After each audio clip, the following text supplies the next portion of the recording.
Dengue জ্বর সহ বিভিন্ন বিষয় নিয়ে সচিবালয়ে কথা বলছেন স্বাস্থ্য উপদেষ্টা নূরজাহান বেগম। আমরা সরাসরি চলে যাচ্ছি সেখানে। মোটামুটি খসড়াটা দাঁড়িয়ে যাবে, তখন এটা আমি আবার দিব হলো সবার সাথে স্টেক হোল্ডার যারা আছে তাদেরকে নিয়ে এটা বসতে হবে। এখানে এখন যেটা হয়েছে, এখানে জাইকা আছে, এখানে ক্যানাডিয়ান একটা সংস্থার অধীনে কাজ করে তারা আছে, মিনিস্ট্রিও ছিল, নানান জন এটার মধ্যে ইনভলভ আছে। তারা একটা আমাকে খসড়া দিয়েছে, সেটা হলো অর্গানোগ্রাম। কারণ এখানে তো বিএসসি নার্স আছে, ডিপ্লোমা নার্স আছে, আবার মিডওয়াইফারি আছে, নানা লেভেলের আছে। কাজে প্রত্যেকেরই একটা পৃথক পৃথক পাথওয়ে থাকার দরকার। তো এইটার কাজটা আমরা করছি। আশা করি কতদিন লাগবে এই মুহূর্তে বলতে পারছি না, কিন্তু একটু হয়তো সময় লাগবে।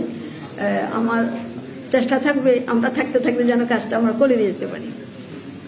এবার যদি কাউন্সিলের রেজিস্টার আমরা দিয়ে দিয়েছি, এটা একটা তাদের দাবি ছিল, সেটা আমরা দিয়েছি। মহাপরিচালক যেটা ইয়ের থেকে দেওয়া, নার্সদের থেকে দেওয়ার কথা ছিল, সেটা আমরা দিয়েছি। মোটামুটি তাদের দাবি মোটামুটি এগুলো পূরণ করা হয়েছে। তবে আসল সমস্যাটা যে জায়গায়, সেটাকে যদি আমরা অ্যাড্রেস না করি তাহলে এই সমস্যা কোনোদিনও মিটবে না।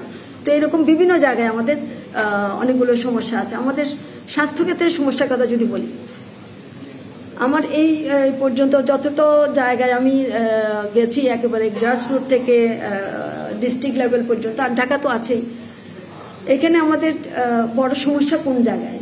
আমি যদি ঢাকা মেডিকেলের কথা আপনাদেরকে বলি, আপনারা নিজেরাও অনেকবার গেছেন, হয়তো দেখেছেন ঢাকা মেডিকেলের অবস্থাটা কি।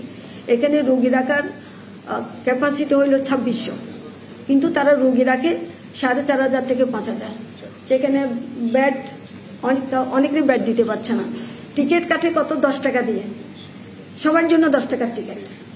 তারপরে হইলো যদি ভর্তি হতে হয় তাহলে 15 টাকার টিকিট।